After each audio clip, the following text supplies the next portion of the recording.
नमस्कार फ्रेंड्स।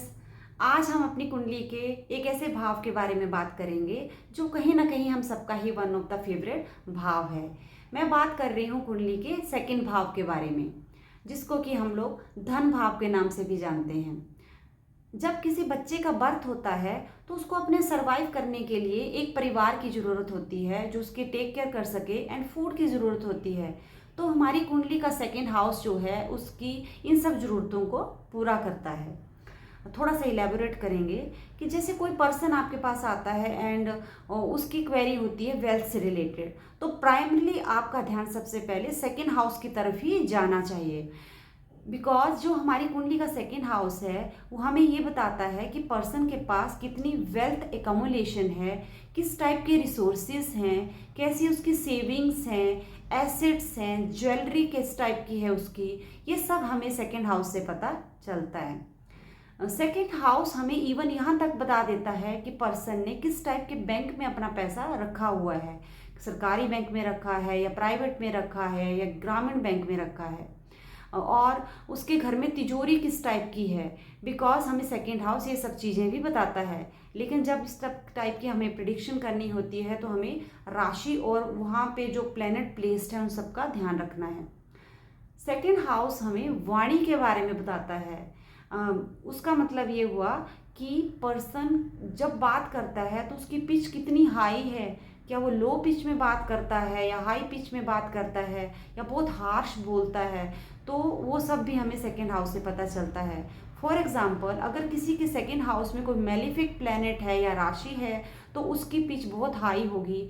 अगर कोई बेनिफिक प्लैनेट है तो पर्सन बहुत ही मेलोडियस वॉइस होगी उसकी, और हमारा मन करेगा कि हम उसकी बातें सुनते ही रहें।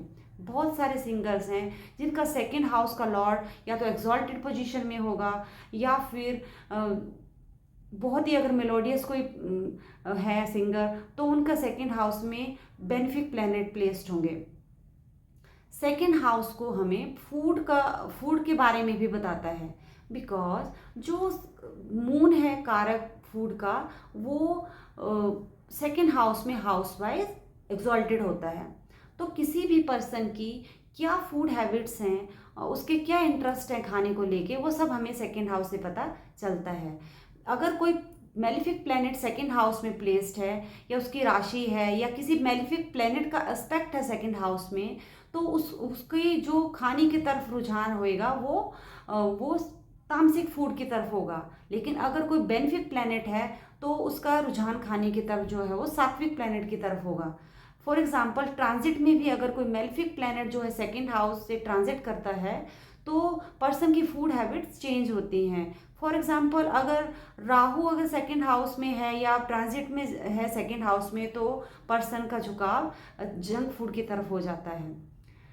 सेकंड हाउस हमें ये भी बताता है कि पर्सन कितना ट्रूथफुल है, पर्सन डिप्लोमेटिक है या वो अपनी किस तरह से, मतलब वो कितना सच बोलता है या कितना झूठ बोलता है। इवन हमें समटाइम्स हमें कुछ लोग जो बातें बोलते हैं वो सच हो जाती हैं। तो उस टाइप की जो वाक सिद्धि है वो भी सेकंड हाउस से ही हमें पता चलती है। अगर फॉर एग्जांपल जुपिटर जैसा बेनिफिक प्लैनेट जो है सेकंड हाउस में प्लेस्ड होता है तो पर्सन के पास वाक सिद्धि जैसी विद्या भी होती है। जुपिटर जो है वो सेकंड हाउस का कारक है, एंड वीनस जो है वो नेचुरल लॉर्ड है काल पुरुष की कुंडली के अकॉर्डिंग सेकंड हाउस का। तो सेकंड हाउस हमें हमारी लीनेज के बारे में भी बताता है। जो पर्सन प्राइमरी एजुकेशन लेता है, प्राइमरी एजुकेशन से मेरा मतलब है कि जैसे पैदा होते ही पर्सन बोलना स्टार्ट करता है और वो नई नई चीज़ें सीखता है, तो वो सेकंड हाउस ही हमें बताता है कि पर्सन कितने संस्कार हैं, कितनी वो अपने उसकी अपब्रिंगिंग कैसी हुई है बचपन में, उसकी चाइल्डहुड कैसी गई है, उसका चाइल्डहुड में एनवायरनमेंट कैसा रहा है जो उसकी ओवरऑल पर्सनैलिटी को शेप अप करता है फ्यूचर में, वो सब सेकंड हाउस से हमें पता चलता है। बिकॉज जैसे संस्कार बचपन में बच्चों को मिलते हैं वैसे ही उनकी पर्सनैलिटी शेप अप हो जाती है। तो जो प्राइमरी एजुकेशन है, जो बचपन से पर्सन कुछ भी सीखता है, वो सेकंड हाउस ही हमें बताता है। सेकंड हाउस हमारी इमीडिएट फैमिली को बताता है, तो हमें ये भी पता चलता है सेकंड हाउस से कि पर्सन को कितना सपोर्ट मिलेगा फैमिली से।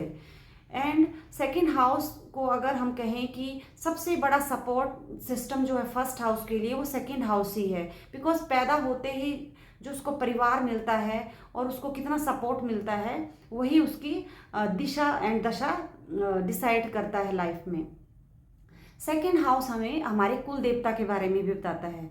अगर किसी पर्सन को ये पता नहीं है कि उसका कुल देवता क्या है, तो सेकेंड हाउस से ही हमें ये पता चलेगा कि वहाँ पे कौन सी राशि है, कौन सा प्लेनेट है।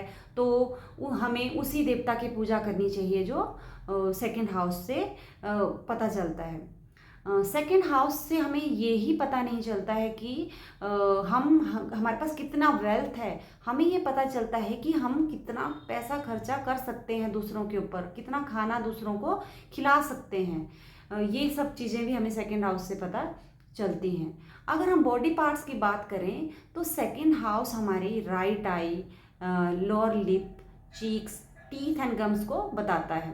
अगर किसी पर्सन को फेस से रिलेटेड कोई प्रॉब्लम आ रही है तो हमें सेकेंड हाउस को कंसीडर करना चाहिए सबसे पहले कि सेकेंड हाउस में कुछ ऐसा कोई ट्रांजिट तो नहीं है, ये सेकेंड हाउस में उसकी कहीं मेलेफिक की दशा तो नहीं चल रही है, तो हमें पता चल जाएगा। सेकेंड हाउस को मारक भाव भी कहा गया है। हमारी कुंडली में 2 मारक भाव होते हैं, second house and 7th house. तो उसमें से सेकेंड हाउस जो है पहला मारक भाव है। किसी भी सोल का जब जन्म होता है तो सोल का मेन पर्पस लिबरेशन होता है, लेकिन जो उसकी लिबरेशन में बाधक चीज़ें होती हैं वो मोस्टली उसकी या तो इमीडिएट फैमिली होती है, या वेल्थ होती है, या फिर उसकी लाइफ पार्टनर होती है। तो इसीलिए सेकेंड एंड 7th हाउस को जो है वो मारक भाव भी कहा गया है उसकी मोक्ष की जर्नी में। सेकेंड हाउस से हमें ये पता चलता है कि जो हमारे यंगर सिबलिंग हैं उनकी मैरिड लाइफ कैसी है, वो कितना ट्रैवल कर रहे हैं, और उनकी बेडरूम लाइफ कैसी है। ये सब चीज़ें हमें सेकेंड हाउस से अपने यंगर सिबलिंग्स के या अपने फ्रेंड्स के बारे में पता चलता है। सेकेंड हाउस हमें ये भी बताता है कि हमारी मदर की क्या डिज़ायर्स हैं एंड उनका कितना बड़ा फ्रेंड सर्कल है। हमारे बच्चों का जो जॉब फ्रंट पे कैसा चल रहा है उनका, ये भी हमें सेकेंड हाउस से पता चलता है। जो हमारे मामा मासी हैं उनके क्या रिलीजियस बिलीव्स हैं, वो भी हमें सेकेंड हाउस बताता है। सेकेंड हाउस हमें हमारे लाइफ पार्टनर के सीक्रेट्स, अपने हमारे लाइफ पार्टनर की एज, उनको कोई अगर रिप्रोडक्टिव ऑर्गन से रिलेटेड कोई बीमारी है, एंड लॉन्जिविटी ऑफ मैरिज को भी सेकेंड हाउस बताता है। अगर किसी भी पर्सन की सेकेंड हाउस की दशा चल रही है तो उससे हम ऑब्जर्व कर सकते हैं कि हमारे लाइफ पार्टनर की हेल्थ पे भी कुछ ना कुछ प्रॉब्लम आ रही होगी, या कई बार जब हम डाइवोर्स के केसेस देखते हैं तो कहीं ना कहीं सेकेंड हाउस को भी हमें कंसीडर करना पड़ता है, because second house longevity of marriage को भी दिखाता है।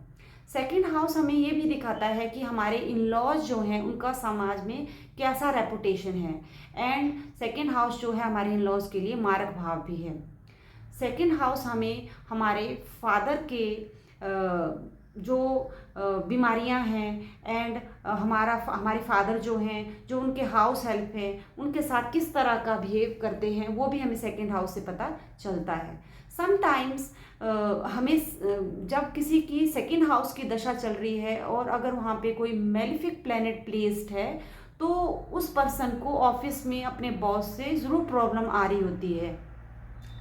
तो हमें सेकेंड हाउस को जरूर कंसिडर करना चाहिए जब कोई ये बोले कि उसके ऑफिस में उसके बॉस के साथ उसके अच्छे रिलेशनशिप नहीं चल रहे हैं। सेकेंड हाउस हमें ये भी बताता है कि हमारे जो मदर इन लॉ हैं उनके क्या इंटरेस्ट हैं, क्या मतलब उनको अच्छा लगता है, ये भी हमें सेकेंड हाउस से पता चलता है। जो हमारा एल्डर सिबलिंग है उनकी मेंटल हेल्थ कैसी है, उनका घर कैसा है, क्या वो लग्जरी का भोग कर रहे हैं या नहीं कर रहे हैं, ये हमें बहुत क्लियरली सेकेंड हाउस बता देता है। सेकंड हाउस हमारी दादी कितनी करेजियस थी, हमारी दादी को ट्रैवल करना पसंद है या नहीं, या हमारी दादी जो है उनका कोई सर्कल है या नहीं। तो ये सब बातें हमें सेकंड हाउस से पता चलती हैं। सेकेंड हाउस हमें ये भी बताता है कि हमारी फैमिली का स्ट्रक्चर कैसा रहेगा, जॉइंट फैमिली होगी या न्यूक्लियर फैमिली होगी, ये भी हमें सेकेंड हाउस से पता चलता है। मोस्टली हम लोग क्या करते हैं कि सेकेंड हाउस को सिर्फ ओनली वेल्थ के लिए ही कंसिडर करते हैं, जबकि सेकेंड हाउस का इससे भी बढ़ के रोल है। बिकॉज वहाँ से हमें प्राइमरी एजुकेशन मिलती है, मतलब हमें संस्कार मिलते हैं। जब बच्चा बोलने सीखता है, जब वो ग्रो कर रहा होता है, तो क्या किस तरह का उसको एनवायरनमेंट मिलता है जो उसकी ओवरऑल पर्सनैलिटी को शेप अप करता है। तो हमें जब भी किसी टाइप की पार्टनरशिप करनी है किसी से, या शादी के पर्पस से भी किसी के साथ पार्टनरशिप करनी है, तो हमें सेकेंड हाउस को जरूर कंसिडर करना चाहिए। बिकॉज हमें ये पता चल जाएगा कि बचपन में उसको कैसा माहौल मिला है, वो कैसे एनवायरनमेंट में पला बड़ा है बच्चा, एंड उसको फैमिली का सपोर्ट है या नहीं, और जिससे कि उसकी ओवरऑल पर्सनैलिटी शेप अप हुई है फ्यूचर में। तो हमें इस बात का ज़रूर ध्यान रखना चाहिए जब भी हम पार्टनरशिप करते हैं। बिकॉज उससे वेल्थ ही नहीं देखनी है, बाकी चीज़ें भी देखनी है। आई एम होपफुल कि आपको ये वीडियो अच्छा लगेगा। Thank you so much.